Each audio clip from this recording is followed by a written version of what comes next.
अस्सलाम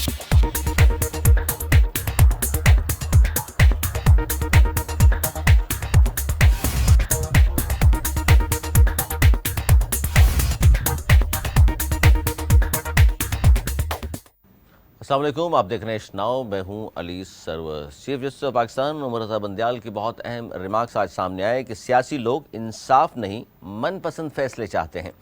सियासी जमातें मनपसंद फ़ैसलों के लिए पिक एंड चूज़ चाहती हैं। ये बहुत अहम उनका बयान सामने आया है, उनके रिमार्क्स सामने आए हैं।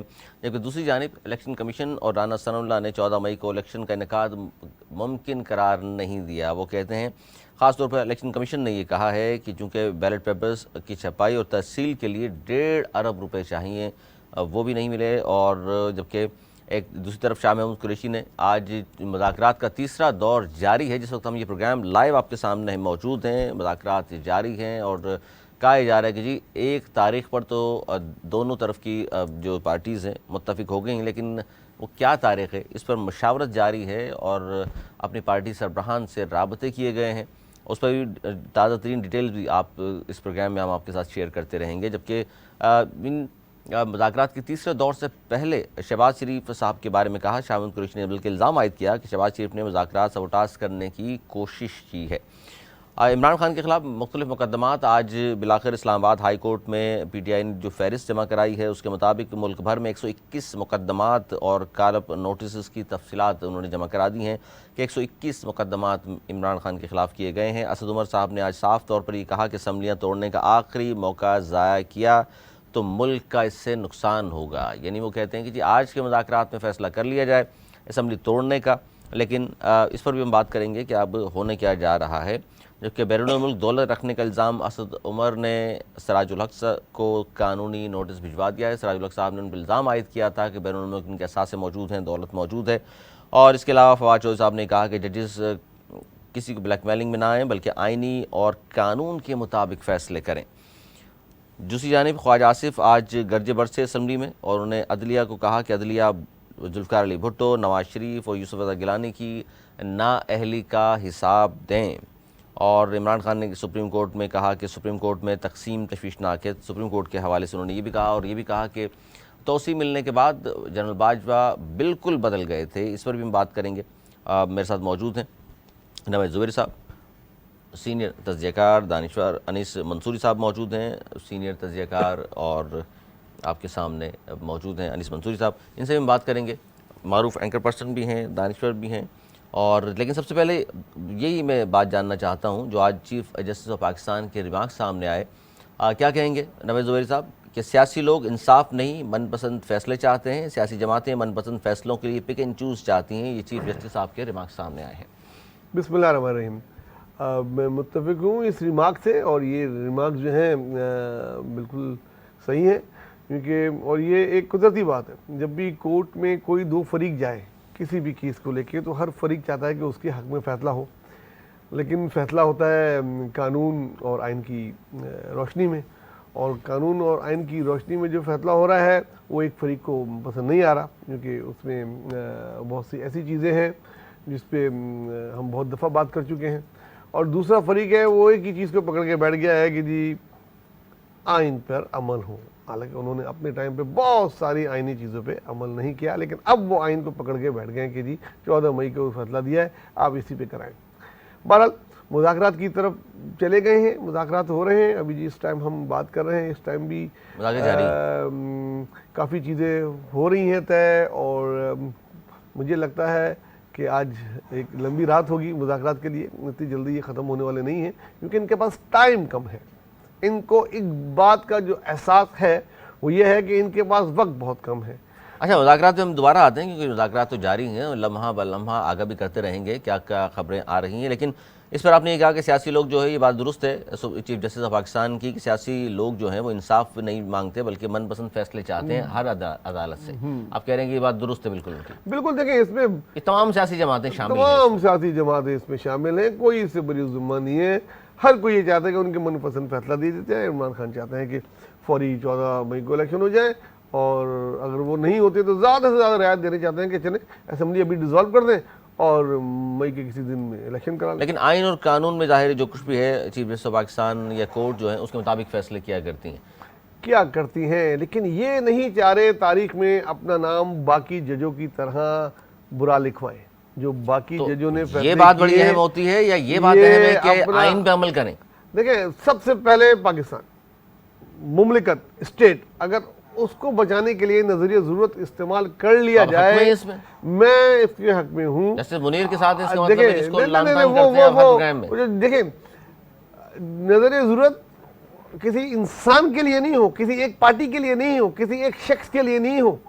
नजरिया जरूरत अगर मुमलिकत के लिए हो, जो ये है कि तमाम पार्टियों को राजी कर लिया जाए और तमाम काबीना को बजाय सस्पेंड करके या नाहल करार दे के मुल्क को एक अलग बहरान में ये डाल के अदालत ये रिटायर हो जाए, उससे कहीं अच्छा हो कि अगर ये एक पेज पे इनको लाने में कामयाब हो जाए तो तारीख इनको अच्छी उस तरह याद रखेगी। तो ये उसकी कोशिश कर रहे हैं, उन्होंने बहुत टाइम दिया। तारीख ये नहीं कहेगी कि भाई आपने आइन पे अमल दरामद नहीं किया।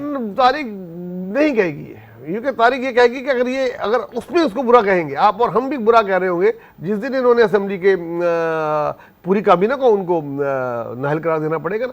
अगर इन्होंने पूरी काबीना को नाहल करार दे दिया तो हम और आप सब यहाँ बैठ के इनको बुरा कह रहे होंगे। लेकिन अगर इन्होंने हल निकाल दिया, थोड़ा सा इधर उधर करके हल निकाल दिया और ये एक दिन में इलेक्शन पे तमाम पार्टियां राजी हो गई, तो इनका एक बड़ा कारनामा होगा अदालत का।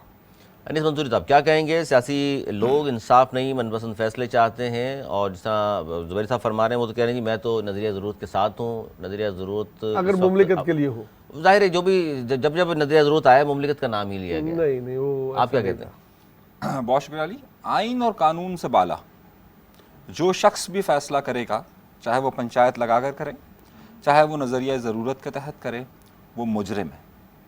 चाहे वो अदालतें करे, चाहे वो पाकिस्तान के सियासतदान करे, चाहे पाकिस्तान की इस्टेब्लिशमेंट करे, कोई भी करे, जो इस आइन और कानून को रोनते हुए कोई नज़रिया ज़रूरत ईजाद करता है वो मुजरिम है और मुजरिम को मुजरिम ही कहना चाहिए। क्योंकि ये बड़ा अहम लफ्ज़ इस्तेमाल किया उन्होंने, कोई भी, यानी मार्शल भी आता है नजरिया ज़रूरत का नाम लेते हैं वो भी, और जजेस भी अगर बात करते हैं तो नजरिया ज़रूरत का नाम लेते हैं, और बाद में आप जैसे जो दानिश्वर हैं वो इसी बात को कंडेम कर रहे हैं। लेकिन आज आप कह रहे हैं कि मैं साथ हूँ नजरिया ज़रूरत के। जी, इस मसले पर ये जो मसला डेडलॉक हो गया है, इस डेडलॉक से बंद गली से मुल्क को निकालने के लिए अगर थोड़ा टाइम दे दिया जाए और आइन में इसका कोई हल निकाल लिया जाए, असेंबली में बैठ के ही आइनी हल निकलेगा ना। अगर ये सब असेंबली में बैठ के आइनी वन टाइम निकलेगा, हाँ, आइनी असेंबली ने तो नहीं निकालना भाई, आइनी हल जो है ना इस वक्त असेंबली तो ने ही निकालना है, पहले भी निकाल केस चुकी कोर्ट है। में है ना, अब तो कोर्ट ने फैसला करना है।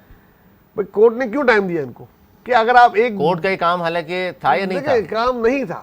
नहीं। बाद दफा ऐसा होता है जो काम नहीं होता वो भी करना पड़ता है अगर स्टेट स्टेक पे लगी हो। नहीं जी, ये इनका नुक्ता नज़र है और ठीक ये है, आप इसे ये इख्तिलाफ ये कर इनका सकते हैं। नुक्ता नज़र है और मैं बिल्कुल इससे इख्तलाफ करता हूँ। जिसका जो काम है वो करना चाहिए, जिसका जो काम नहीं है वो उसे हरगिज़ हरगिज़ हरगिज़ किसी और इदारे के मामलात में मुदाखलत नहीं करनी चाहिए। अगर हम बहुत वसूख के साथ ये कहते हैं कि पाकिस्तान की इस्टेब्लिशमेंट को सियासत में मुदाखलत नहीं करनी चाहिए, उनका मकसद, उनका इदारा, उनकी ज़िम्मेदारी पाकिस्तान का दिफा है, सरहद हैं, तो हमें बिल्कुल उस पर यकीन रखना चाहिए कि उनका वो काम है, उनका काम सियासत नहीं है। अगर अदलिया सियासत करेगी तो हम उसकी मुखालफत करेंगे, हर सूरत में करेंगे, हर जगह करेंगे और हर प्लेटफॉर्म पर। तो आप कह रहे हैं अदलिया को आइन के तहत जो भी बेहतर लगता है वो फैसले देने चाहिए। आइन और कानून से बाला कोई चीज़ नहीं है। देखिए इस ये नजरिया आइन और ज़रूरत, कानून इसका मतलब आप खिलाफ है नजरिया ज़रूरत? बिल्कुल 100%, बेशक स्टेट के हवाले से बात हो, बहुत 100%। देखिए स्टेज के लिए ही, मेरी बात सुनिए, मेरी बात समझिए, ये रियासत के लिए हमने हमेशा रियासत का नाम लिया, सही है। ये रियासत इतना कच्चा धागा नहीं है कि किसी को कोई तोड़ सके, बहुत क्लियर बात है। ये रियासत यानी आइन और कानून के तहत अगर इनको नायल कर भी दिया, रियासत को फर्क नहीं पड़ता। देखिए रियासत को, देखिए मेरी बात, आइन और कानून जो पाकिस्तान की तमाम सियासी जमातों ने मिलकर जिस आइन और कानून को बनाया है, और जिस अगर किसी को ये शिकायत है, अगर किसी को ये शिकायत है कि जनाबे वाला ये काम रियासत को नुकसान दे सकता है, वो पार्लियामेंट में जाए, पार्लियामेंट में उसको आइन और कानून को तब्दील करवाए, और तब्दील करवाने के बाद वो चाहता है कि अगर वो उस तरीके से हो सकता है मैं उसकी हिमायत करता हूँ। मैं वही तो ये कह रहे हैं। नहीं ना, ये वो नहीं कह रहे, ये तो आइन की अपनी तारीफें कर रहे हैं। नहीं, ये आइन और कानून से बाला होकर पार्लियामेंट को, यार एक मुझे बात बता दीजिए ना, इसमें से कौन सी ऐसी बात ये है कि अगर हुकूमत ये कहती है कि इलेक्शन इस तारीख को, अपोजिशन कहती है इलेक्शन इस तारीख को, हमेशा ये झगड़ा रहा है, हमेशा झगड़ा रहा है, तो क्या ये रियासत के टूटने का मामला हो जाएगा? हरगिज़ नहीं है।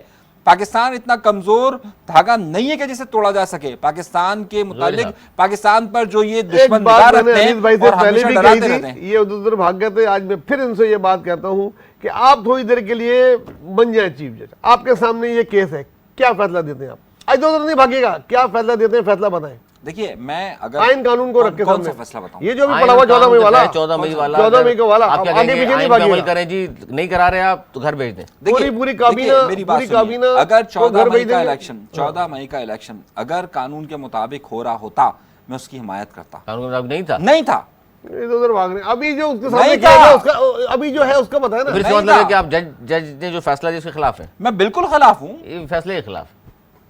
मैं ये कहता हूं कि जब वो फैसला ही गलत दिया गया है, जब आपको वो अथॉरिटी नहीं है, जब आप आइन और कानून में तब्दीलियां कर रहे हैं। 90 दिन में इलेक्शन क्या गैर आईनी है? यार देखें, 90 दिन का इलेक्शन का सवाल पैदा कहां से हुआ? पहले जब ये तो असेंबली देखिए ना। टूटी तब नहीं, को हुआ। वो तो फिर चलेगी नहीं, ना बात। असेंबली नहीं, किस नहीं, यार देखें, आप- आपने जज ने एक- बोला था एक- असेंबली तोड़ दे। आप बिल्कुल देखिए, अब जज ने तो- बोला था असेंबली तोड़ दे। नहीं, जज ने वाह, नहीं कहा, ये तो बड़ी बाजवा साहब ने मेहरबानी कहा। यार। बिल्कुल बाजवा जज साहब ने कहा था, ये अरे समझे तोड़ किसने दे। कहा? बाजवा साहब ने आज कहा भी था खान यार, साहब ने कहा इमरान है, खान के आज हर भी- गुनाह को, आज इमरान भी- खान के हर गुनाह आज भी को, खान साहब कह रहे हैं, इमरान मुझे कहा खान गया के हर 2 गुनाह मरतबा को। बाजवा ने कहा असेंबली तोड़ दें। बहरहाल जिसने भी कहा फैसला सियासतदानों का था, सियासतदानों ने असेंबली तोड़ी, उसका खमियाजा आप जजों पे नहीं डाल सकते। असेंबली टूट गई, उसके बाद 90 दिन में इलेक्शन चलो, वो आइन टूट गई कहता ना, सही है। कह रहे हैं, असेंबली टूट गई। अब असेंबली जो टूट गई, पोजीशन है आप उसमें जज क्या हैं, कहते हैं? आपके सामने केस आ गया, असेंबली टूट गई, आप बोलेंगे 90 दिन में इलेक्शन कराओ। देखिए मेरी बात सुनिए, असेंबली टूटी किस तरीके से? अरे यार, अब मैं सिर्फ ये कह रहा हूं कि आप इमरान खान को फायदा देने के लिए आपने असेंबलियां तोड़वाई, इमरान खान को बनाकर आपने परवेज इलाही की हुकूमत दी, आपने आर्टिकल 63A की खिलाफ वर्जी करते हुए इमरान खान को किसने यह ये सब मौका कुछ दिया, अदालत ने। सर, ये तो आर्टिकल 68 नहीं यार, अरे आप फांसी लगा दीजिए, अगर आप सच बोलने पर, अगर हर मामले पर फांसी लगाएंगे। टू बी वेरी फ्रैंक, तोहिन अदालत ना करें ना तोहिन जज करें। देखिए मेरी बात सुनिए, वाह, ये बात तो रिकॉर्ड में मौजूद है ना। शहबाज शरीफ और इनकी पार्टी वाले कहते थे तुम तोड़ा असेंबली, तोड़ सकते हो तो तोड़ के कितने दिखाओ, बयान आते हैं, आप मैं कह रहे हैं, हम बयान इलेक्शन ही काम कर कराएंगे। दिया।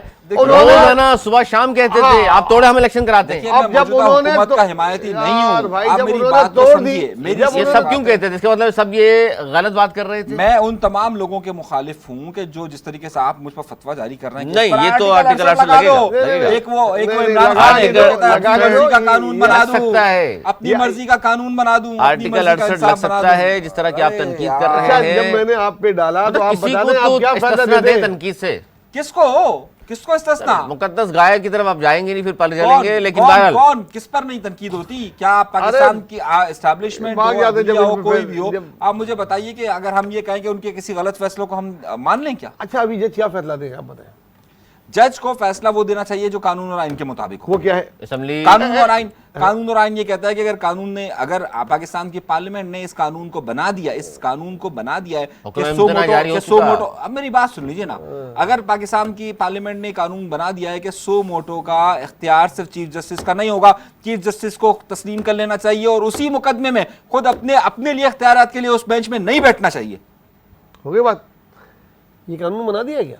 हो गया ना कानून? नहीं कानून इम्प्लीमेंट किस नहीं हुआ। तरह- एक सेकंड, एक सेकंड। अरे कैसे एक इम्प्लीमेंट सेकंड, नहीं एक हुआ? सेकंड। कहाँ से इम्प्लीमेंट हो अरे गया? अरे यार, पार्लियामेंट ने बिल पास कर दिया, सदर से बिल दो बार पास वापस आ करने गया। पार्लियामेंट से से पास कानून कर- नहीं होता, 2/3 मेजोरिटी से आइन में तरमीम होती अरे है। तरमीम इज अ डिफरेंट थिंग। आप जजों के इख्तियार सलब कर रहे हैं, पहले आप चैलेंज हो तरमीम गया, नहीं पहले पड़ेगी। चैलेंज हो ये चुका, कानून है, ये चैलेंज कानून, हो चुका। आइन और कानून जस्टिस में एंड फर्क प्रोसीजर समझिए, बिल आइन और चैलेंज हो कानून चुका में है। फर्क समझिए, वो आइन और अभी- कानून में फर्क अभी वो समझिए। मुतनाज़ा है, चैलेंज हो अभी चुका। वो मुतनाज़ा अरे है। कहाँ से मुतनाज़ा अभी है? implement नहीं हुआ। सादा अक्सरियत चाहिए नहीं, होती है, implement आइन में नहीं हुआ। तरमीम एक अलग चीज अभी है, कानून एक इम्प्लीमेंट अलग नहीं चीज है। हुआ, इम्प्लीमेंट नहीं हुआ। मत मानिए आप लोग कहे कि भाई एक शख्स चीफ जस्टिस खुद जाकर बैठ जाता है कि मेरे इख्तियार तुम कैसे ले रहे हो? चलो ओके, आपकी ये बात भी हम थोड़ी देर के लिए मान लेते हैं, ठीक है ना, कि भाई वो कानून इंप्लीमेंट भी हो गया और वो कानून बन भी गया। अब जज का सुमो नोटिस था वो वापस हो गया, अब क्या होगा?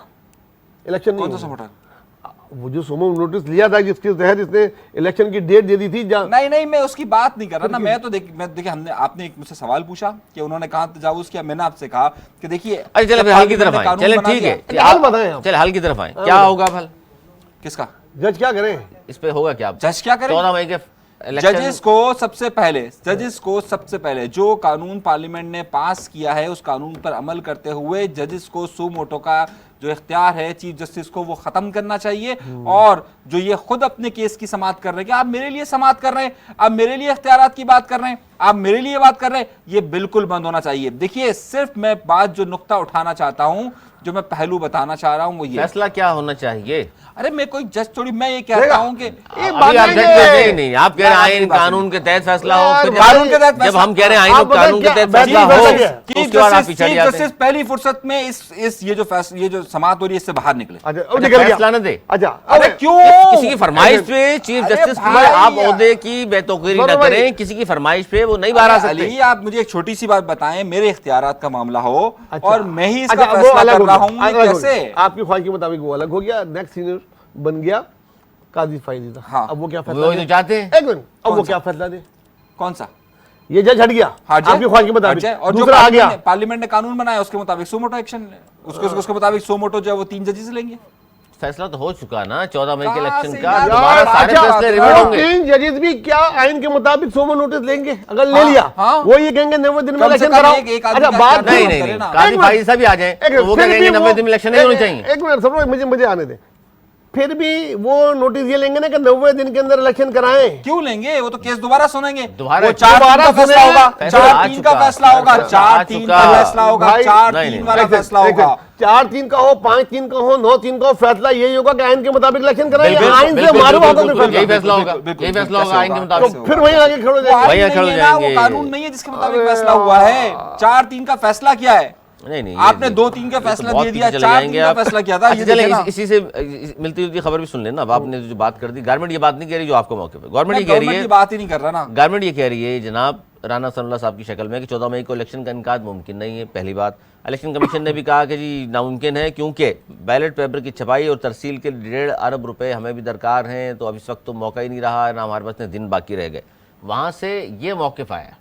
आप क्या कहते हैं आप जुबैरी साहब? बहाने हिले बहाने बना रहे हैं, क्योंकि इलेक्शन नहीं करा रहे हैं, इनको 90 दिन के अंदर आइन की ये खिलाफवर्जी कर रहे हैं। जब इनको मौका दिया जा रहा है तो वो उनको बुरा लग रहा है, जब इनको जज बना रहे हैं तो ये पता नहीं इधर उधर की भाग रहे हैं।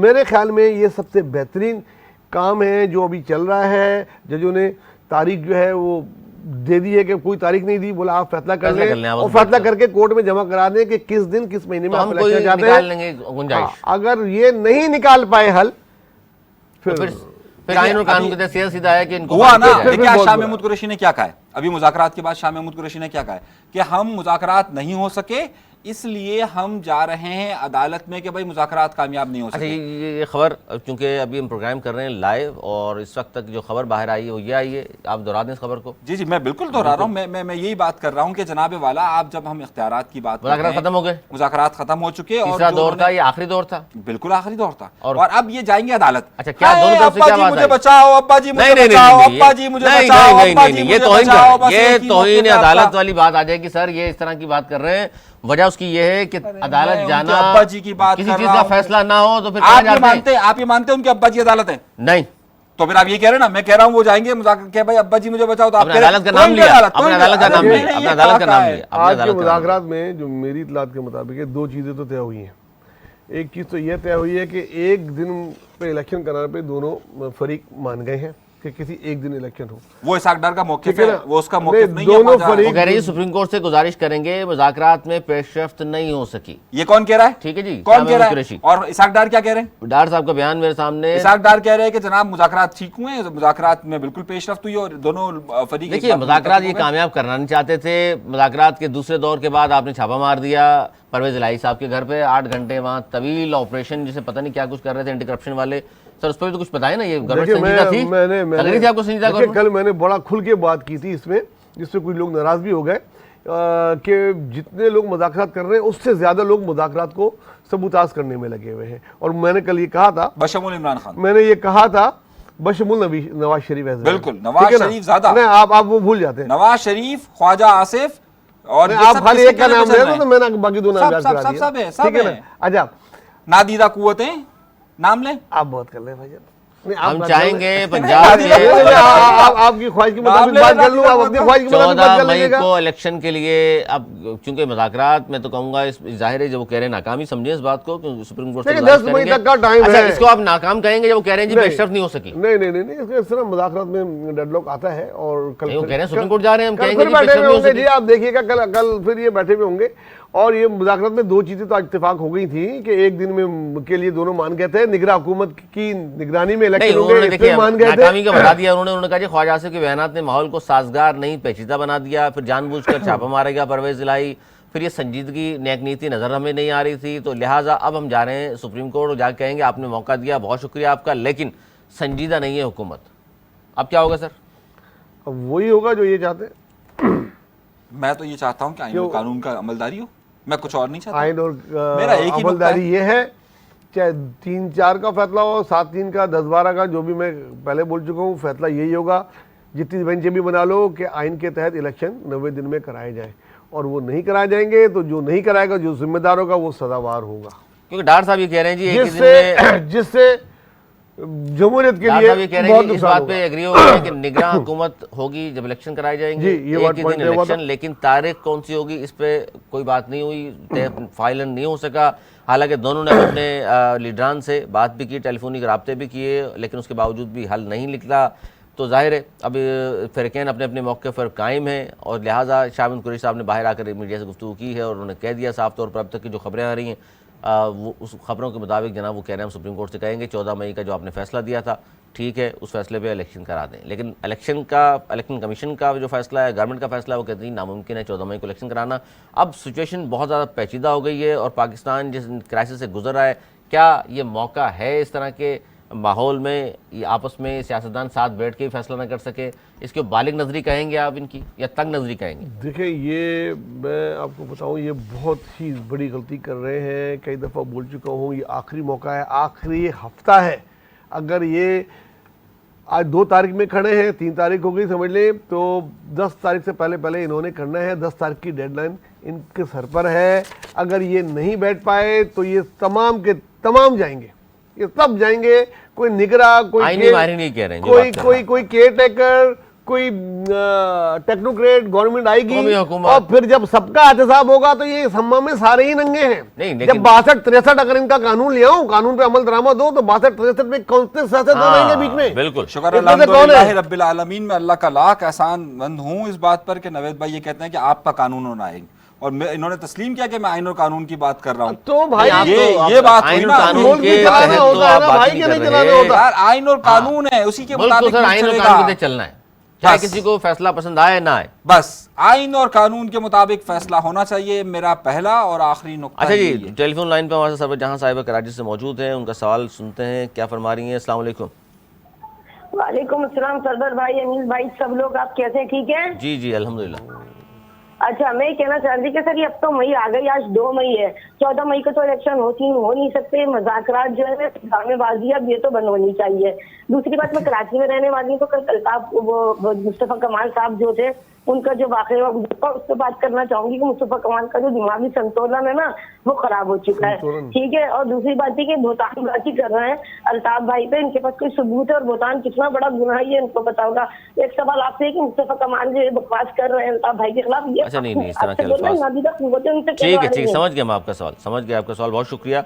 कल अज़ीम तारिक 30वीं बरसी थी और उस पर जो मुस्तफ़ा कमाल साहब ने खिताब किया, उसमें उन्होंने कहा कि अज़ीम तारिक और एसएम तारिक और इमरान फारूक, इनका कत्ल कराया अल्ताफ हुसैन साहब ने, उसके हवाले से बात कर रही थी। पहले आप मुख्तसर जवाब दी थी, फिर मैं अनीस मंसूरी साहब का। एक मुस्तफ़ा कमाल साहब ने ये बात की, इतना ज़्यादा ये चीज़ें बहुत दफ़ा डिस्कस हो चुकी हैं, बहुत नाम भी आ चुके हैं, चीज़ें भी, तहकीकात भी हो चुकी है।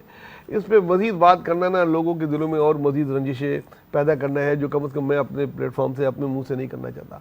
लेकिन कल जो वाक़या उधर हुआ और एक बुज़ुर्ग कारकुन को मारा गया, मैं उसकी मज़म्मत करना चाहूँगा कि ऐसा नहीं होना चाहिए था। अगर किसी ने कोई बात कह दी थी और वो गलत भी थी, नागवार भी थी, तो गार्ड्स होते हैं, कारकुन होते हैं, उनको बहुत इज्जत से बाहर ले जाते हैं कि भाई ये आपकी बात हम चले। वो जो उनका बयान दिया है कि गलत फहमी की बुनियाद पर ये हुआ, और वो आइंदा कोशिश करें कि इस किस्म के वाक़यात ना हो, लेकिन इस किस्म के वाक़यात हो जाते हैं। ये भी कोई ऐसा पहला वाक़या नहीं था, ना ही आखिरी वाक़या, मुख्तलिफ पार्टीज में होता है। देखिए, दरहकीकत तो उसमें 2 बड़े अहम नुक्ते हैं। मुस्तफ़ा कमाल साहब ने जो इल्ज़ामात या जो बातें कही हैं, वो तमाम बातें वो PSP के प्लेटफॉर्म से दोहरा चुके हैं। सवाल उसमें जो दूसरा था वो ये था कि उन्होंने MQM का प्लेटफॉर्म इस्तेमाल किया इस बात। MQM का नुक्ता नज़र, MQM पाकिस्तान का नुक्ता नज़र कभी भी इस तरह से नहीं रहा। वो हमेशा से कहती रही है कि भाई हमारा अल्ताफ हुसैन साहब से इख्तलाफ ज़रूर है, लेकिन हम गालियां नहीं देते। बहरहाल उनका एक किरदार रहा है और उन्हीं की सिलसिला। तो इस मौक़िफ़ को आप ये समझ रहे हैं एमक्यूएम का मौक़िफ़ नहीं है ये? देखिए, मैं वो उसी तरफ भाई, बात उनके करना चाह रहा हूँ। प्लेटफॉर्म से आया देखिए, तो इट्स मीन के मैं वही कह रहा हूँ ना, सवाल अवामी सतह पर एमक्यूएम के प्लेटफॉर्म से पहली बार ये बात कही गई। मुस्तफ़ा कमाल साहब ने जो गुफ्तगू की है वो कोई नया उनसर नहीं है कि वो हमेशा से ये बातें करते रहे, तो इसलिए हम उस पर बात करें। लेकिन जो दूसरा नुक्ता वहाँ से निकला, वो दो नुक्ता थे। पहली बात ये एमक्यूएम का प्लेटफॉर्म का इस्तेमाल होना, और दूसरा नुक्ता ये था कि ज़ाहिर है जब आप एमक्यूएम का प्लेटफॉर्म इस्तेमाल कर रहे हैं तो वहाँ पर यकीनी तौर पर आप जब इस तरह की बात करेंगे तो एक रेजिस्टेंस, मज़ाहिमत आएगी या कोई आपसे कहेगा। जब किसी ने भी ये बात कही तो आपने उसको ज़दोकोब किया। ये अमल है, यानी कि आपको सुना जाए, दूसरों को ना सुना जाए। अगर दूसरा कोई नुक्ता नज़र दे रहा है या उस पर एतराज़ कर रहा है तो फिर आपको उसे भी सुनना चाहिए। ऐसा नहीं हो सकता कि आप कहें और फिर आप वही फस्तायत वाला रुझान लाइए कि जनाब मैं उसे मार दूंगा, मैं उसे कत्ल कर दूंगा और उसकी पिटाई करें, और उसके बाद फिर आप ये इल्ज़ाम लगाएं वो तो ख़वातीन को छेड़ रहा था। फिर आप ये इल्ज़ाम लगा दें जब उसकी दूसरी वीडियो आ जाए कि जिसमें वो कहे कि भाई मैं तो आपके साथ हूँ, तो कहे कि वाह वाह क्या बात है। आप एक नुक्ता नज़र के साथ रहें और एक ही चीज़ के साथ रहें। जी, तशद्दुद किसी तौर पर भी काबिल कबूल नहीं है किसी भी सूरत में, और किसी भी सूरत में फस्तायत नहीं होनी चाहिए। एक एमक्यूएम अगर अपने आप को जमहूरी पार्टी कहती है तो उसे हर एक का नुक्ता नज़र सुनना चाहिए। अच्छा, एक तरफ तो जी मोहतरमा आपको सवाल का जवाब मिल गया। एक तरफ तो हम ये बात कर रहे हैं मुज़ाकरात के हवाले से और सुप्रीम कोर्ट के हवाले से। शाहिद खाका नवाज़ साहब साबिक़ वज़ीर-ए-आज़म पाकिस्तान रह चुके हैं और सीनियर नायब सदर है नून लीग के। आज उन्होंने कहा कि ये मुज़ाकरात से पहले, उनका बयान बता रहा हूँ मैं आपको, उन्होंने कहा था जी पहले ही उन्होंने बता दिया था कि मुज़ाकरात से कुछ नहीं मिलेगा। वो कहते हैं पीटीआई की नीयत ठीक नहीं, जबकि असद उमर ने कहा था कि हुकूमती जो लोग हैं उनकी नीयत ठीक नहीं। उन्होंने तो पहले कह दिया था मुज़ाकरात से कुछ नहीं मिलेगा। इट्स मीन के पता था उनको कि मुज़ाकरात, कितनी संजीदगी फिर इस बयान के बाद नज़र आती है आपको हुकूमती लोगों की? देखिए, मुज़ाकरात में कुछ दो और कुछ लो वाली बात होती है। अगर हर आदमी, हर पार्टी अपनी पॉइंट पे अड़ी रही तो उनको मुज़ाकरात पे आने की कोई ज़रूरत ही नहीं है। अगर हुकूमत इस बात पे राज़ी है कि एक दिन में इलेक्शन हम कराएंगे और निगरान हुकूमत की निगरानी में होगा, निगरान हुकूमत आप दोनों की मर्ज़ी से बनेगी, तो ये एक उनकी तरफ से पेशरफ्त है जिसका इत्तेफाक हो गया, जो ये बातें हमें सुनने में आई। अब वो अगर अड़े रहे नहीं 14 मई तक आप असेंबली डिसॉल्व कर दें और तो हम आगे बात करेंगे, तो फिर ये एक अड़ना होगा। 14 मई से आगे भी ले जाया जा सकता है। 14 मई की जगह 14 जून तक अगर बात कर ली जाए तो बड़ा की वो दुरुस्त है। उन्होंने ये कहा, हुकूमती मौक़िफ़ ये था मुज़ाकराती टीम के हवाले से, उन्होंने कहा जी हम चाहते हैं IMF से जो मुज़ाकरात हो रहे हैं एक तो वो कामयाब हो जाएं, हम कोई उनसे डील तय कर लें, और दूसरी तरफ उन्होंने कहा जी बजट हम पेश करना चाह रहे हैं, तो हमें दोनों चीज़ें करने दी जाएँ। लेकिन ज़ाहिर है अब मुज़ाकरात का तीसरा दौर जो ख़त्म हुआ उसके बाद तो शाहिद कुरैशी साहब के बयान के बाद तो लगता नहीं है मज़ीद आगे बात होगी। वो कह रहे हैं कल तो हम सुप्रीम कोर्ट चले जाएंगे और बता देंगे जी मुज़ाकरात में कोई पेशरफ्त नहीं हुई है। अच्छा, साथ साथ परवेज़ इलाही साहब का बयान में ज़रूर शामिल करूँगा। उनके घर पर जो कुछ हुआ मुज़ाकरात के दूसरे दौर के बाद, वो कहते हैं कि जी अफसोस है घर के अंदर आकर वार किया, इनसे अल्लाह पूछेगा। ये सारी शरारत मोहसिन नकवी की है, निगरान वज़ीर आला पंजाब, उसकी हुकूमत ख़त्म हो चुकी, ये ऐसे ही लगा हुआ है। वो कह रहे हैं जी जब 90 दिन की बात हो रही है तो निगरान हुकूमत तो ख़त्म हो चुकी, ये तो आइन और कानून की सरहनी खिलाफ वर्जी है। और ये मेरे पर घर पे जो हमला हुआ, घर में आकर जो कुछ सब कुछ हुआ कैमरों ने दिखाया, ये मोहसिन नकवी साहब की वजह से ही हुआ है, उनके कहने पर हुआ। कमज़ोर आदमी है परवेज़ इलाही, सही। पीटीआई के सदर, इतनी बड़ी पार्टी के सदर हैं, इतनी हिम्मत नहीं रखते कि असल हक़ाइक़ बता सके, और मोहसिन नकवी सबसे आसान हदफ है, सही है। मोहसिन हक़ाइक़ ये नहीं है। देखिए, मोहसिन नकवी पर मेरे एतराज़ात बहुत ज़्यादा हैं, सही, और मैं मोहसिन नकवी को ज़ाती तौर पर भी पसंद नहीं करता, मतलब क्लियर बात है। ख़ास तौर पर उसकी जो कुछ कराची दुश्मन पॉलिसी है उस हवाले से मैं बिल्कुल भी उसे खबरें हैं पसंद नहीं करता। तो अब जहाँ तक ये बात है कि मोहसिन नकवी ने जो है वो इस वक्त रहा था, मोहसिन नकवी एक कमज़ोर गर्दन का मालिक है ना, सही है इस वक्त इनके नज़र में, और जाहिर सी बात है कि वो उसको आप कमज़ोर गर्दन क्यों कह रहे हैं? इस वक्त पूरी PDM उसके पीछे। कौन सी PDM? ये 12-13 रुकनी जो PDM तो पीछे समझ में आती है, पूरी क्यों कहा आपने? पूरी जाहिर है तमाम पार्टीज। PDM में कौन कौन है? तमाम पार्टीज। PDM में तमाम पार्टियां नहीं है ना, और पार्टियां भी PDM में शामिल नहीं है। देखिए PDM के हुकूमत तो है, जो हुकूमत में शामिल पार्टीज हैं। हाँ, हुकूमत में जो शामिल लोग हैं पीछे खड़े हैं उनके। हाँ, जो पीछे खड़े हैं, अब लफ्ज़ आते हैं जो पीछे खड़े हैं उनका नाम लेने की हिम्मत नहीं है। नाम ले दिया हमने। देखिए, मोहसिन नकवी ने मना किया है। अच्छा, जरदारी साहब का बच्चा उनको कहते हैं, ये गलत है? सही देखिए, वो एक अलग बात है। वो तो जो शादी बोला मेरा बच्चा, उन्होंने बोला मेरा बच्चा, कोई किसी का बच्चा नहीं होता। वो CM पंजाब है और इस वक्त वो पाकिस्तान में भी नहीं है। जब उनसे वहाँ रब्ता किया गया तो उन्होंने बोला ये मेरी नॉलेज में नहीं है, मैं आईजी से पूछूंगा, आईजी भी मुल्क से बाहर है, वो किससे पूछेंगे? तो लेकिन उन्होंने बोला ये मेरी मर्जी से नहीं हुआ, इसमें मेरी जिसके घर हुआ है वो कह रहे हैं जी इन्होंने कराया है। वो कह रहे हैं, वो अपना पॉइंट स्कोर कर रहे हैं। जब वो खुद आदमी कह रहा है हमें उसकी बात माननी चाहिए। अगर एक आदमी बोले ये मैंने नहीं कराया, घर वकुआ हो वो उसकी बात ना माने। अब ये डिसाइड आपको करना है। उसने अपना बयान दे दिया कि उसने कराया, उसने बोला मैंने नहीं कराया। अब बाकी तो ये डिसाइड करेगा। टाउन में भी कहाँ माना था उन्होंने सर? जब इसकी तहकीकात होगी तो इसकी तहकीकात करानी चाहिए, कोई कमेटी बनानी चाहिए जो फैसला करे कि दोनों में से कौन सही है। वाकया तो हुआ है, परवेज इलाही में इतनी हिम्मत नहीं है, परवेज इलाही साहब में इतनी हिम्मत नहीं है। और लेकिन वाकया गलत हुआ है। अच्छा ये चलो जी ठीक है। ख्वाजा आसिफ साहब जो गर्जे बर्चे उस पर क्या कहेंगे? जज अपनी आईनी हदूद में रहकर काम करें और अपनी तारीख का हिसाब दें। नवाज शरीफ की लाइन है। नवाज शरीफ क्योंकि ये नहीं चाहते कि ये मुज़ाकरात कामयाब हो, तो वो उनकी लाइन टो कर रहे हैं। और आज कतई तौर पे जब मुज़ाकरात होने थे, आज खैर सगाली के लिए कोई अच्छे बयान नहीं दे सकते तो कम से कम ख़राब करने के लिए बयान नहीं देते। उनके असेंबली की तकरीर के बाद से पहले ही माहौल ख़राब हो गया था। ये शाहनवाज कुरैशी साहब ने यही जो आप कह रहे हैं यही कहा, उन्होंने कहा जी पहले ही माहौल ख़राब कर दिया था उन्होंने। तो ये और लग रहा था कि तो आज जरूरत ही नहीं थी और बातें थी। तो आप क्या समझ रहे हैं कि आबेल मुझे मार वाली जानबूझ से कहानी कर रहे हैं? ये बहुत पछताएंगे, ये बहुत पछताएंगे, बहुत अनकरीब पछताएंगे। आप देखिएगा, ये बात मैं कई दफा कह चुका हूँ, फिर आप लोगों के सामने सियासी शहीद होकर आवाम में तो नहीं जाना चाहते। देखिए हमें निकाल दिया, देखिए क्या हुआ हमारे साथ। ये समझ रहे हैं देखिए इमरान खान का ये बयान है कि मैं सियासी शहीद हूँ, हालांकि उसके खिलाफ अदम एतमाद आई, लेकिन उसकी प्रॉपर्टी में जिस वक्त वो वज़ीर-ए-आज़म थे वो बहुत डाउन थी। उसके बाद उसका ग्राफ बहुत बड़ा। ये समझते हैं कि अगर इनको निकाल दिया जाएगा तो शायद ये तो फिर जानबूझ के हो रहा सब कुछ पॉपुलर हो जाएंगे, क्योंकि कुछ तो कर नहीं पाए एक साल। जब एक साल कुछ कर नहीं पाए तो हो सकता है कि अब ये सियासी शहीद ही होने जा रहे हो। लग तो ऐसे रहा है मुझे। देखिए नवाज शरीफ की पॉलिसी और नवाज शरीफ की हिकमत अमली, वो इस पहली बात तो ये है कि वो इस हुकूमत का हिस्सा नहीं बनना चाह रहे थे, ये बात पहले भी क्लियर है। अब वो अगर हैं तो वो चाहते ये हैं कि मज़ाहिमत की मूवमेंट को रखा जाए, ताकि मज़ाहिमत की मूवमेंट में किसके खिलाफ मज़ाहिमत? अदलिया उनके लिए पहले एस्टेब्लिशमेंट बने हुए थे, वोट को इज्जत दो। अब वो देखे ना, मरियम ने एक नया मरियम ने एक नई रिवायत भी डाल दी ना, अदलिया अदालती इस्टेब्लिशमेंट। सही है, तो अब उन्होंने अदालती इस्टेब्लिशमेंट का लफ्ज़ एक मुतारिफ करवा दिया। तो ये दरहकीकत ये चाहते ही हैं कि हम उनके खिलाफ जाएं, बड़ी ज़बरदस्त मूवमेंट हो और उसके नतीजे में लोग ये समझे कि देखिए हमें अदालत ने ये किया है। दोनों तरफ से ये मूवमेंट चल रही है, तो करने दीजिए, सब अपनी सियासत कर रहे हैं, अपना अपना दिल खुश कर रहे हैं। सर आपको भी लगता है कि मज़ाहमती सियासत पाकिस्तान में पॉपुलर है या कामयाब है? देखिए मज़ाहमती अगर सियासत की बात करेंगे ना, तो आप देखें ज़ियाउल हक़ का जो माशाअल्लाह था उसको हटाने में 11 साल लग गए। फिर जो मुशर्रफ के पहले 5 साल स्मूथ थे, फिर उसको उठाने में मज़ीद 5 साल लगे। मज़ाहमती सियासत बहुत खून मांगती है, बहुत जद्दोजहद मांगती है, बहुत जेलें मांगती है। इसमें से कौन है जो जेल जा रहे हैं? 2-2 दिन में तो चीखें निकल जाती हैं इनकी, आके गले लग लग के रोते हैं ये सियासतदान। मैं तो चाहता हूँ ये बार ऐसा हो ताकि पता लगे, क्योंकि अकल के नखून ले ही नहीं रहे। इतना टाइम दिया जा रहा है, कोर्ट अपने आप को गंदा करके इनको टाइम दे रही है कि एक डेट पर आ जाओ, एक महीने पे आ जाओ। वो 14 मई पे अड़े हुए, वो बजट पे अड़े हुए। भाई बीच की किसी दिन पे आ जाओ, बात तो करो। लेकिन बात करने का माहौल ही नहीं पैदा करने देते। आज आपने वो देखा ख्वाजा आसिफ वाला वाकया हुआ, उससे पहले परवेज इलाही वाला वाकया हुआ।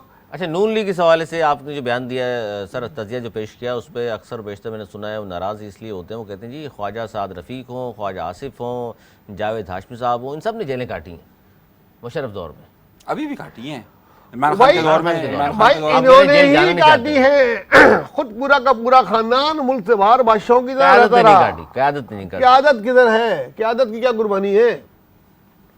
इन्होंने काटी है। हमजा भी 1 साल रहे जेल में, उसको भी नहीं मान रहे आप। उसके बाद कहाँ है? जाहिर बाहर तो आना था ना। उसके बाद वो वज़ीर आला बन गए।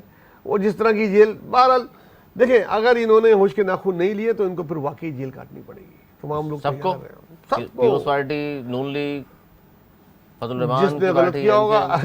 फजल रहमान तो अपने आप को आईन और कानून से बाहर समझते हैं। उनको कोई कहता है गिरफ्तार तो वो इस तरह मजाक उड़ाते हैं कि अल्लाह माफ़ करे, इतना तकब्बुर एक मौलाना को ज़ेब नहीं देता। बहरहाल इमरान खान को ज़ेब देता नहीं, उसको भी ज़ेब देता। मैंने कब कहा? देखिए नवाज शरीफ को सूट करता है तो पकड़ लेते हैं। इमरान खान को आपने जिक्र किया, नवाज शरीफ को सूट करता है जस्टिस कयूम घूम रहा होता है सर, नहीं होता है ना, जिसके सर पे यूं तोप लगा हुआ वो बच जाता है। नवाज शरीफ को सूट करता है जैसे वो है क्या चीज़, अदालत वो है क्या चीज़ जो अब नहीं है, तो वो अदालतों के पीछे पड़ गए क्योंकि उनका डिक्टेशन देने वाली अदालत नहीं है। इमरान खान को सूट करता है कि उनके साथ कोई डिक्टेशन एक लेने पेज वाली पर हो। अदालतें नहीं है। अनीस मंसूरी साहेब, आप तनकीद ज्यादा करेंगे, आर्टिकल 68 का ख्याल अरे किया करें। घूमकर मेरे ऊपर आर्टिकल लगा रहे हैं, बात वो कर रहे हैं, घूमकर मुझ पे आर्टिकल लगा रहे हैं आप इसलिए यार। मैंने पहले तंबी कर दूं, मैंने कहा पहले तंबी कर दूं, आइन और कानून से बालातर कोई शख्स मतलब नहीं आप है भी उन पाकिस्तान में और ना सियासतदानों होना चाहिए। आप बताइए, मज़ामती सियासत पॉपुलर सियासत होती है या कामयाब सियासत कहलाती है? मज़ाहमती सियासत हमेशा पॉपुलर होती है, कामयाबी उसका मिले ना मिले हमेशा पॉपुलर रहती है। चाहे आप पाकिस्तान कौन सी सियासी जमातें करती रही हैं?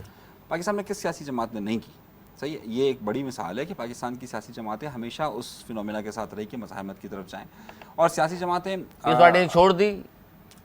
देखिए, पाकिस्तान पीपल्स पार्टी तो अब 15 साल से हुकूमत रखने के बाद बिल्कुल ऐसे हो चुकी है कि अब वो सियासत मज़ाहमत की तरफ जाना ही नहीं चाहती। बूढ़े हो गए सारे, वो enjoy नहीं करते नहीं, वो अपने सारे मोहरे अपने साथ उन्होंने रखे हुए हैं कि भाई अब हम ये शतरंज की चाल है, बस इसको ऐसे ऐसे चलते रहो। मज़ाहमती सियासत अब वो पीपल्स पार्टी नहीं कर सकती।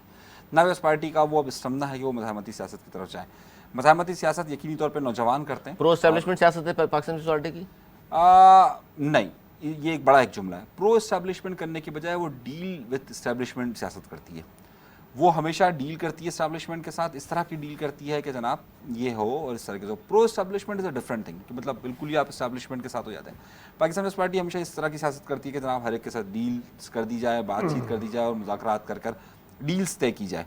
अब वो डील्स किस नौयत की तय करती है, वो पाकिस्तान पीपल्स पार्टी, जरदारी साहब इसके माहिर समझे जाते हैं। जनाब, सियासत करती है, सियासतदानों को सियासत ही करनी चाहिए। और वो डील को बेहतर मेरे- समझते हैं आप भी? मेरे ख्याल- जमहूरी देखिए, पार्टी, जिसको अवामी ये- जमात डील पे बिलीव करती हो? जिसको ये डील कहते हैं, मैं उसको मुज़ाकरात कहता हूँ। अगर वो मुज़ाकरात करके कोई हल निकाल के आगे चलते हैं तो सियासत यही होती है कि कम से कम नुकसान देके ज़्यादा से ज़्यादा अपना फ़ायदा लिया जाए। अब ये मजबूर आदत से ये अपना फ़ायदा की बात करते हैं, मुल्क का फ़ायदा लिया मुल्क जाए। का फ़ायदा लिया देखिए, इस वक्त भी आप देख लें कौन मुज़ाकरात चाहता है सबसे ज़्यादा। पीपल्स पार्टी ने कहा आज भी ऐलान किया था। ये सब निकल के ज़रदारी साहब को फ़ोन कर रहे हैं। ज़रदारी साहब आज भी मौलाना फजलुर रहमान साहब के घर गए, उनको मनाया और कोशिशें जारी रखी। कोई इस किस्म का बयान नहीं दे रही पीपल्स पार्टी के जो भी लीडरान आते हैं टीवी पे, उनको सख्ती से मनाए, कोई ऐसा बयान नहीं दो जिससे माहौल ख़राब हो। वो पूरी तरीके से जमहूरियत को डिरेल होना नहीं देना चाहते। अब अगर इसको आप बोल रहे कि एस्टेब्लिशमेंट है या वो है या बूढ़ी हो गई नहीं कर सकती, तो वो तो वक्त बता देगा भाई। अब बूढ़े नहीं हुए भी, वो नौजवान इमरान खान ने जितनी कर ली वो देख लिया सबने कि रूट की सियासत करते हैं। अरे खान साहब नून लीग की- की तो क्यादत ही भाग जाती है, अभी ये भी भागने वाले हैं कुछ दिनों में, तो वो फिर देख लेंगे ये कि बड़ा दावा फिर- कर दिया आपने प्रोग्राम में, भागने वाले हैं। और भागने वाले देख लीजिएगा, इनके दिन कम रह गए। ये बड़ा दावा इनसे हमारे नहीं प्लेटफॉर्म काटी जाती से। जेल, इनको गर्मी लगती है, इनको गर्मी लगती है, मच्छर भी जेल नहीं काटते हैं। मच्छर काटते हैं, इनको प्रॉब्लम है, इनको किसी को चिपकली भी आ जाती है। उसमें हाँ, कोई वो भी नहीं काटना चाहते। सियासतदान जेल काटते हैं, फांसियों में जो चढ़े हैं वो सियासतदान होते हैं। जो इनको पार्टी वो लग रही है ना, लाखों कोड़े खाने वाली पार्टी होती है जो जो जो जहद करती है। और अगर कभी फिर जमहूरियत में कोई बुरा वक्त आया तो फिर आप देखेंगे कौन खड़ा हुआ होगा। जो कोशिश इसीलिए कर रहे हैं कि नहीं आए वो पार्टी, कोई उनको शौक नहीं है इक़्तिदार में रहने का, उनको पता है कि फिर दोबारा जमहूरियत को लाने में फिर दोबारा नए सिरे से आगाज करना पड़ेगा, आपको जद्दोजहद करनी अभी कम पड़ेगी। से कम पिछले 3 टर्म से जमहूरियत जैसी भी है लंगड़ी लूड़ी, लेकिन अपने टाइम पे इलेक्शन हो रहे हैं, चेंज हो रहा है, आईनी तौर पे वज़ीर-ए-आज़म चेंज हो रहे हैं, लेकिन हो तो रहे हैं। फिर आप किसी और से आज़ादी मांग रहे होंगे, एक ही ट्रक पे होंगे सब। सब एक ही ट्रक पे नजर आ रहे हैं आपको। आपको शुक्रगुजार रहना चाहिए मुशर्रफ का। मुशर्रफ ने जो निज़ाम तरतीब दिया कि वक्त इलेक्शन करवाए, इलेक्शन करवाने के बाद अगली हुकूमत करवाई, तो ये तो मुशर्रफ साहब ने आप एक भी 5 साल का शुक्रिया अदा निज़ाम करेंगे। मुशर्रफ साहब तो करा के वर्दी उतार के भाग के दुबई चले गए, अपने मुकदमात का सामना नहीं किया उन्होंने। ये उनके नाकदा होंगे, मैं नहीं हूँ भाई। उनसे पाकिस्तान को बहुत नुकसान हुआ, जो मैं अब चले गए दुनिया से, मैं नहीं करना चाहता, जिंदगी में किया हमने। उनका दौरा बात- पाकिस्तान उसके की बाद मईशत जो के लिए, लोगों के लिए बेहतर था, बुरा था? 100% बेहतर था। इस पे तो अभी एग्री है ना? नहीं सैलानी बना दिया था। नहीं, अब मईशत day के लिए to बेहतर day था, क्या मईशत मईशत के था लिए तो बताते बेहतर थे, अरबों रुपए हैं हमारे पास, जब गए तो पता लगा कुछ भी नहीं है। जो कुछ ले सकते थे जंग में, एक फोन पे हर चीजें मान ली, कुछ तो उसके बदले में बहुत कुछ ले सकते थे। जो अफगान जंग में उन्होंने कहा, खुद उन्होंने अपनी किताबों में लिखा, आ जाओ फोन करना, हमने कहा 1 से 3 में से एक बात मान लेगा तो बहुत है। उसने तीनों मांग ली, उसने वो कर दे कि पता नहीं 50 बिलियन मांगेगा, उसने तो पैसे भी नहीं मांगे। तो इस किस्म के लीडरान नहीं होते हैं, उनको अपनी गवर्नमेंट चलानी थी, किसी पाकिस्तानी को नहीं छोड़ा। एक नाम के 2 लोग अमेरिका के हवाले कर दिए, अपनी किताब में लिख चुके। मैं नहीं करना चाहता किसी आदमी जो दुनिया से चले जाए। मुशर्रफ का दौर था ना जब उसने- 2 मई ना और 2 उस- मई ना और 2 उसने- मई को जब अरे हमने उसामा को उठाया 12 गया, हमने 12 उसामा मई को भी उठाया देखा। गया, तो मुशर्रफ का दौर था ना। नहीं, नहीं, मुशर्रफ का दौर था। देखिए 2 मई है आज, 2 मई है आज, जब उसामा रज़ाई को साहब इक़्तिदार से सदर थे, निकाला गया, यूसुफ रजा इस पार्टी गिलानी की हुकूमत वजीर आजम थे।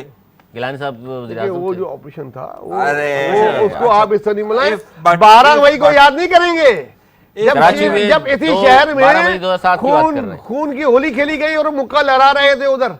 If वो and मुक्का but- लहराने वाले किधर गए और वो कहाँ गए? इफ एंड बट आ गया ना, और वो मतलब बोलते थे ना नवाज शरीफ पाकिस्तान आएगा ना बेनजीर आएगी। हुआ क्या? दोनों आ गए, वो खुद चले गए। डील करके। डील कर, फिर वो खुद चले गए। एनआरओ देकर। तो किसने दिया? क्यों अपनी खैर, बात को उन्होंने किया? खैर। बशर मैं नहीं समझता कि उस पर बात चलें आगे चलते हैं। बहुत अहम गुफ्तगू दोनों मेरे मौजूद मेहमान इमरान खान साहब ने कहा है तोसी के बाद बाजवा बिल्कुल बदल गया था और नून लीग से उन्हें इश्क हो गया था। बाजवा ने हमें लाल बत्ती के पीछे लगा रखा था, मुझसे 2 बार समनियाँ तोड़ने का कहा। भाई देखिए वही वाला ये जो मैं ऑफ द रिकॉर्ड बात करना चाह रहा था, मतलब बहरहाल वो जो जब आपने सवाल कहा था कि जनाब एक्सटेंशन के बाद बाजवा बदल गए, ये बिल्कुल उसी तरीके से होती है जिस तरह कोई खातून शादी के बाद बदल जाती है, एक है ना, उसी तरीके की बात कर रहे हैं। और खातून कहती है कि मर्द बदल गया। हाँ, अब वो एक अलग बात है कि जनाब आप उसका क्या रवैया लें। ये इमरान खान का यू टर्न्स हैं। इमरान खान ने कहा था मुझे अमेरिका निकालना चाह रहा है, आज उस अमेरिका अच्छा, के लिए ये तक कह दिया उन्होंने कि मैं जो कोई भी पाकिस्तान की मईशत का मंसूबा बनाऊंगा वो अमेरिका के साथ शेयर करूंगा। जब आप समझ रहे हैं, ये अमेरिका का एजेंट, यहूदी लोबी का एजेंट आज ये कहता है कि मैं मईशत का प्लान अमेरिका को बताऊंगा, उसके बाद अगर अच्छा, बाकी अमेरिका जो लोग बनाते हैं खुफिया बनाते हैं। IMF किसने हवाले किया? IMF के हवाले स्टेट बैंक किसने किया? IMF के पास कौन नहीं गया स्टेट बैंक किसने हवाले किया? सर? इमरान खान ने किया। क्लियर है? मतलब आप जब उसकी आईनी, जब ये इमरान खान के आप बयानात को सीरियस मत लें। ये कल तक ये कह रहा था कि 14 मई तक अगर इलेक्शन नहीं हुए, नहीं तोड़ी तो मैं कर दूंगा, मैं कर दूंगा। अच्छा सर, 2-3 बड़ी अहम खबरें मैं चाहता हूँ वो भी शामिल, एक इंटरनेशनल खबर शामिल करते हैं यूक्रेन के हवाले से। यूक्रेन से आज बड़ा अहम बयान आया जॉन कैरबी का, जो अमरीकी सलामती कौंसिल के तर्जुमान है। उन्होंने कहा कि यूक्रेन से जंग में रूस के अब तक 20,000 से ज़्यादा फौजी मारे जा चुके। जंग की वजह से रूस की 1 लाख हलाकतें हो चुकी हैं। अच्छा, इतने बड़े बड़े दावे किए, एक छोटे शहर पर कब्जा करना था, ज़ाहिर रूस कोशिश कर रहा था, अब तक नहीं हो सका। और किस तरह देखते हैं इसको इंटरनेशनल सिचुएशन में कि अब तक 20,000 फौजी मारने का दावा और 1 लाख हलाकतें अब तक वहाँ हो चुकी, पूरी दुनिया में इस पर क्यों बात नहीं होती कि जनाब ये क्या हो रहा है? देखिए, ये जंग जो होती है ना, ये बहुत बुरी होती है। अब ये जंग जो यूरोप में हो रही है, इससे ये खाली 1-1.5 लाख लोग नहीं मरे, इससे कई मिलियन इंसानी लोग हुकूक की मुतासर तंजीमें हुए। क्यों खामोश है, इसलिए पूछा मैंने आपसे। क्योंकि ये यूरोप में हो रही है भाई, वो है ना उसके चैंपियन। मैं आपको बता रहा हूँ, डैमेजेस मिलियंस ऑफ लोग बेचारे वो यूरोप में रह के एक वक्त का खाना खा रहे हैं, बिजली का अपने एनर्जी का बिल देते हैं या राशन लेते हैं। इस हाल में वो पहुंच गए हैं। यूक्रेन की जंग से पूरे यूरोप में एक क्राइसिस आया हुआ है और इसका अमेरिका फ़ायदा उठा रहा है। और आज यूरोप में जितनी अमेरिका की मुखालफत पाई जाती है, पिछले 100 साल में नहीं थी, क्योंकि उन सबको पता है इसके पीछे भी अमेरिका है। आप ये समझते हैं? देखिए, एक तो ये प्रोपेगेंडा है, दूसरी बात ये कि इस वक्त इतना कंट्रोल है कि आप जितने सोशल मीडिया प्लेटफॉर्म्स हैं उसमें फेसबुक, गूगल, यूट्यूब, ट्विटर, ये तमाम के तमाम अमेरिका से कंट्रोल होते हैं। आपके इल्म में होगा कि यूक्रेन के हवाले से आप कोई भी खबर अगर वहाँ पर पिच करें और आपने अगर टाइटल में यूक्रेन लिखा हुआ है तो फ़ौरन आपको अलर्ट जारी हो जाता है, आप लिख नहीं सकते हैं। यहाँ पर इस मगरिब ने इस वक्त जो जिसको हम ताकत समझते हैं कि आज़ादी इजहार है, ये सिर्फ अपने लिए रखी हुई है। अगर वहाँ की रियासतों ने उसको कंट्रोल करके रखा हुआ है।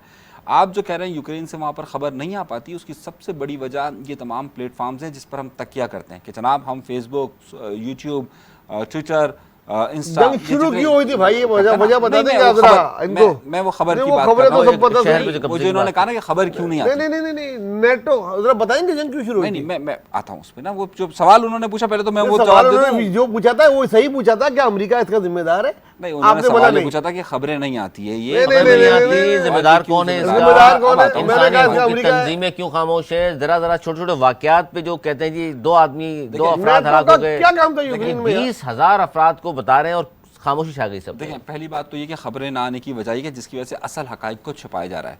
इस वक्त वो प्रोपेगेंडा किया जा रहा है कि जो रूस के खिलाफ जाता है, मतलब क्योंकि सारे हमारे यहाँ पर जितने हम जैसे ममालिक हैं वहाँ पर रशियन ज़बान इतनी नहीं समझी जाती, हमारे यहाँ पर जो ज़बान समझी तो जाती ये है कामयाबी नहीं है यूक्रेन के, अगर पीछे खड़ा हुआ है अमेरिका और उसके बावजूद उस शहर पे कब्जा नहीं हो सका? देखें, जब आपको फंड इस वक्त $1 अरब चाहिए, आपको अमेरिका नहीं दे रहा, IMF नहीं दे रहा आपको।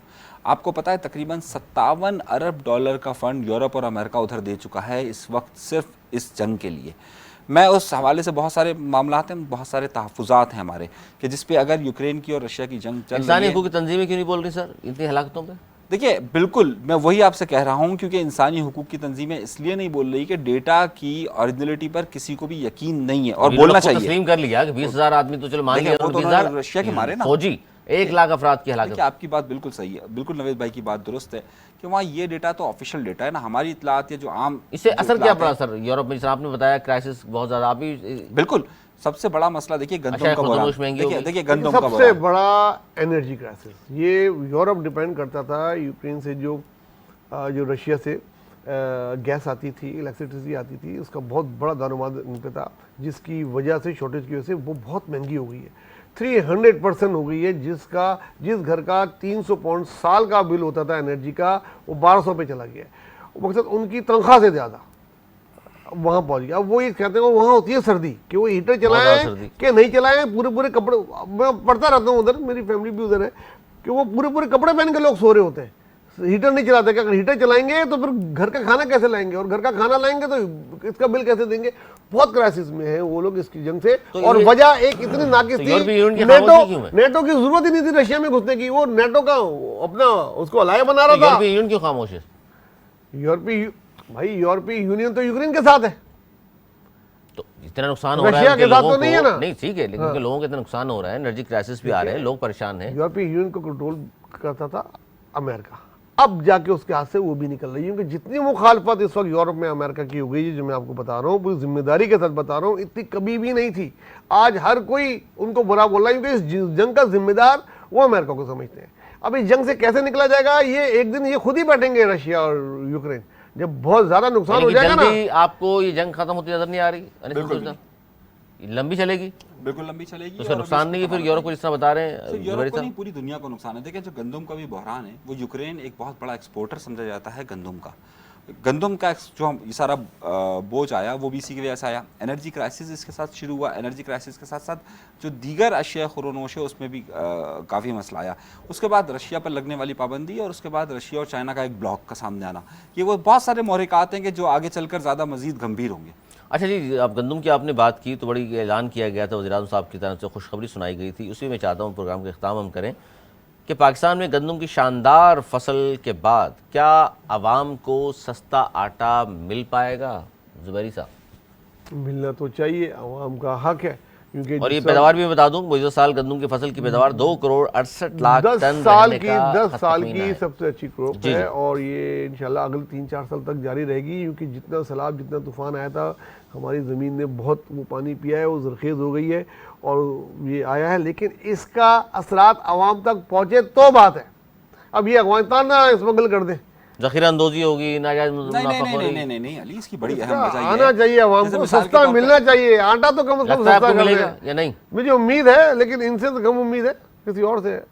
किसी और गवर्नमेंट देखें, से? देखें, इसकी- मुस्तकबिल का हाल भी बता दिया उन्होंने कि इनकी गवर्नमेंट रहेगी इनसे नहीं तो इसलिए उन्होंने देखिए कहा उसकी है। वजह है मिसाल के तौर पर सिंध गवर्नमेंट। अब गंदम मैं आपको बता रहा हूँ ना, अच्छा आगे सिंध अच्छा, तक आप बात आ बताइए। गई है।